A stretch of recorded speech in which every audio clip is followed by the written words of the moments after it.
Hello friends, zoology classes में आपका स्वागत है। आज हम पढ़ने जा रहे हैं कोर्डेटा का एक महत्वपूर्ण टॉपिक। डिवीजन नेथोस्टोमेटा को हम दो सुपर क्लास में डिवाइड करते हैं। फर्स्ट सुपर क्लास है पाइसीज और सेकंड सुपर क्लास है टेट्रापोडा। आज फर्स्ट सुपर क्लास पाइसीज का हम जनरल कैरेक्टर्स का अध्ययन करेंगे।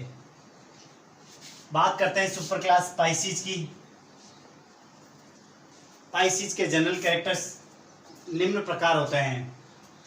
हैबिटेट की बात करें तो ये एक्वेटिक एनिमल्स हैं, अर्थात जलीय जंतु है जिनमें स्वच्छ जलीय और समुद्री जलीय दोनों प्रकार के आवास देखने को मिलते हैं, अर्थात फ्रेश वाटर हैबिटेट और मराइन वाटर हैबिटेट दोनों प्रकार की ये शो करते हैं। बॉडी की बात करें, बॉडी इनकी स्पिंडल शेप होती है, अर्थात तरकू आकार की होती है, स्ट्रीमलाइन या धारा प्रवाही होती है। इसके अलावा फ्लैटेंड हो सकती है, चपटी होती है और कुछ फिशेज में राउंडेड भी हो सकती है। इसके अलावा इलोंगेटेड बॉडी भी पाई जाती है।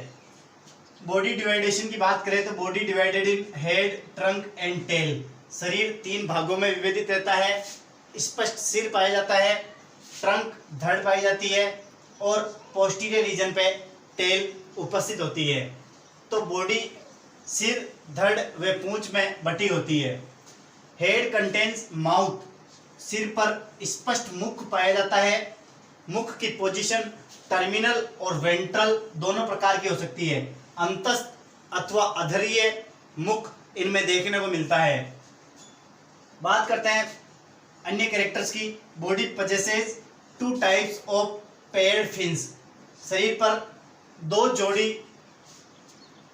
युग्मित उपांग देखने को मिलते हैं या अपेंडिजेस देखने को मिलते हैं, जो कि पंखों के रूप में रहते हैं। इनमें अंश पंख और श्रोणि पंख दो प्रकार के फिन्स देखने को मिलते हैं।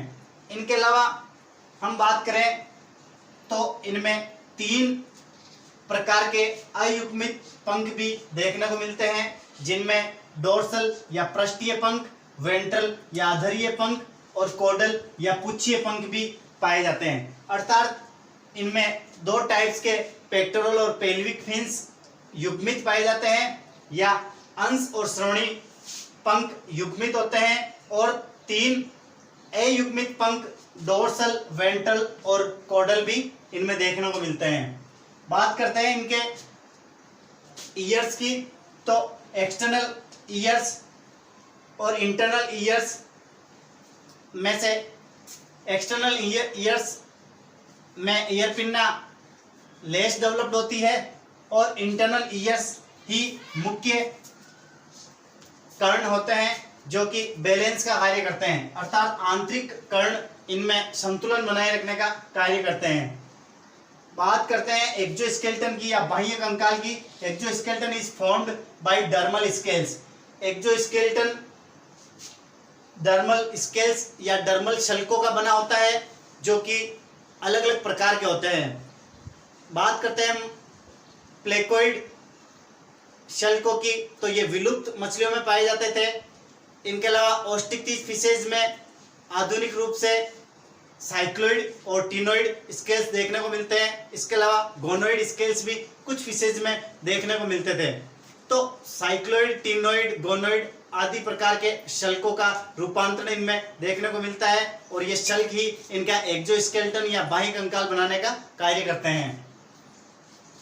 बहुत पोर्टल सिस्टम आर प्रेजेंट। अगर बात करते हैं इनके सर्कुलेटरी सिस्टम की या परिसंचरण तंत्र की, तो परिसंचरण तंत्र इनमें बंद प्रकार का पाया जाता है और दोनों ही प्रकार के पोर्टल सिस्टम या निवेयिका तंत्र इनमें देखने को मिलते हैं। इनमें से हिपेटिक पोर्टल सिस्टम, यकृत निवेयिका उपतंत्र और रीनल पोर्टल सिस्टम, वृक्क निवेयिका तंत्र दोनों सम्मिलित किए जाते हैं। यकृत निवेयिका तंत्र और वृक्क निवेयिका तंत्र के बारे में मैं प्रीवियस वीडियो में बता चुका हूं। यकृत निवेयिका तंत्र इस प्रकार का तंत्र होता है जिसमें एलिमेंट्री कैनाल से ब्लड वेसल्स हार्ट को न जाते हुए डायरेक्ट लीवर में पहुंचती है। इस प्रकार का सिस्टम हिपेटिक पोर्टल सिस्टम कहलाता है। ऐसे ही रीनल कोर्टेक्स में अगर ब्लड वेसल्स पहुंचती है तो वो रीनल पोर्टल सिस्टम कहलाता है। तो इनके सर्कुलेटरी सिस्टम की विशेषता होती है कि इनमें यकृत निवेयिका तंत्र और वृक्क निवेयिका उपतंत्र दोनों सम्मिलित होते हैं।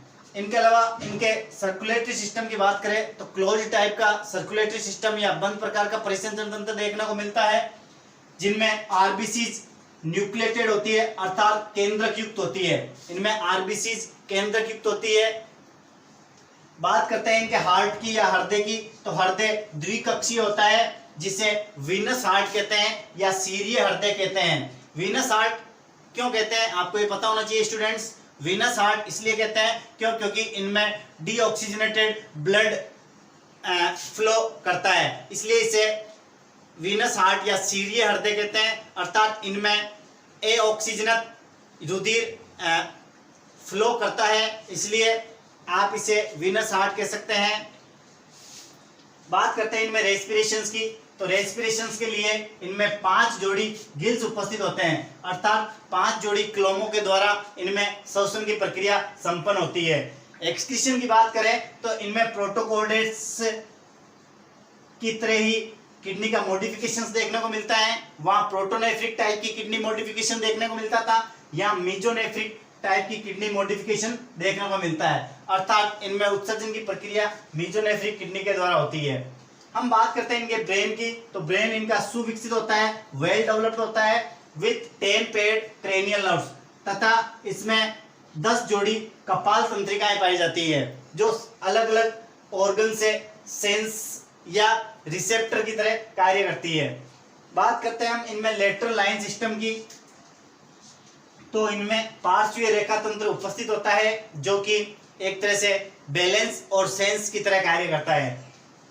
इन जंतुओं के रुधिर की बात करें तो रुधिर सामान्यतः शीत रुधिरधारी या असमतापी जंतु होते हैं। शीत रुधिरधारी का मतलब होता है कि इनकी बॉडी का टेम्परेचर बाहर के एटमॉस्फेयर के टेम्परेचर के अनुसार वेरी करता रहता है, अर्थात ये जंतु पॉइक्लोथर्मल होते हैं, असमतापी होते हैं, अर्थात इन जंतुओं का तापक्रम नियत या समान नहीं रहता है और वातावरण के अनुसार बदलता रहता है, इसलिए इन्हें शीत रुधिरधारी या असमतापी जंतु भी कहते हैं। ये इनका महत्वपूर्ण कैरेक्टरिस्टिक फीचर है। नेक्स्ट कैरेक्टर की बात करें जो कि इनके क्लासिफिकेशन का मुख्य बेस है, तो आपको ध्यान रखना होगा, कई बार एग्जाम के पॉइंट ऑफ व्यू से ये कैरेक्टर बहुत इंपॉर्टेंट है। एक्सोस्केलेटन की बात करते हैं तो एक्सोस्केलेटन डर्मल स्केल्स का बना होता था, जबकि एंडोस्केलेटन की बात करें जो कि इसकी क्लासिफिकेशन का मुख्य बेस है, वो एंडोस्केलेटन बोन्स और कार्टिलेजेस का बना होता है, अर्थात अस्थि और उपास्थियों का बना हुआ इनमें अंतकंकाल देखने को मिलता है और इसी के आधार पर इनका वर्गीकरण भी आगे चलकर किया गया था। बात करते हैं यूनिसेक्सुअल एनिमल होते हैं, अर्थात एक लिंगी जंतु होते हैं, अर्थात जनन इनमें नर व मादा जंतुओं में अलग अलग स्थित होते हैं। फर्टिलाइजेशन की बात करें तो फर्टिलाइजेशन सामान्यतः एक्सटर्नल होता है, अर्थात बाह्य प्रकार का निषेचन देखने को मिलता है। क्यों? क्योंकि स्टूडेंट्स आपको पता होगा इनकी हैबिटेट मोस्टली एक्वेटिक होती है, इसलिए एक्वेटिक हैबिटेट के कारण किसी ना किसी मीडियम की आवश्यकता होती है फर्टिलाइजेशन के लिए, और वो मीडियम जल है जिसके भीतर मेल गैमेट और फीमेल गैमेट रिलीज कर दिए जाते हैं और अनफॉर्चुनेटली वहां उनका फ्यूजन होता है और फर्टिलाइजेशन का प्रोसेस कंप्लीट होता है। तो आप कह सकते हैं कि इनमें फर्टिलाइजेशन एक्सटर्नल प्रकार का होता है। डेवलपमेंट की बात करें तो डेवलपमेंट डायरेक्ट होता है, अर्थात कोई लार्वावस्था इनमें देखने को नहीं मिलती है। कॉमन एग्जांपल्स की बात करें तो सुपर क्लास स्पाइसीज में हम 3 क्लासों को सम्मिलित करते हैं, जिनमें से प्लेकोडर्मी, कॉन्ड्रिक्टीज और ओस्टिक्टीज है। प्लेकोडर्मी जो कि एक्सटिंक्ट हो चुकी है, अर्थात ये वर्ग विलुप्त हो चुका है पूर्णतया। अब बात करते हैं कॉन्ड्रिक्टीज की, तो कॉन्ड्रिक्टीज फिशेज जिनका एंडोस्केलेटन कार्टिलेजिस का बना होता है, इन्हें इलेस्मोब्रैंकाई भी कहते हैं, और ओस्टिक्टीज जिनका एंडोस्केलेटन बोन्स का बना होता है, इन्हें मॉडर्न फिशेज भी कहते हैं। इनके अलावा इन्हें टेलियोस्टोमाई भी कहते हैं। तो ये थे महत्वपूर्ण general characters super class species के। आगे आने वाले वीडियो में हम सुपर क्लास स्पाइसीज की एक एक क्लास का डिटेल से अध्ययन करेंगे। आई होप आपको ये वीडियो पसंद आया होगा। अगर मेरा वीडियो पसंद आया है तो आप इसे अधिक से अधिक लाइक, शेयर और सब्सक्राइब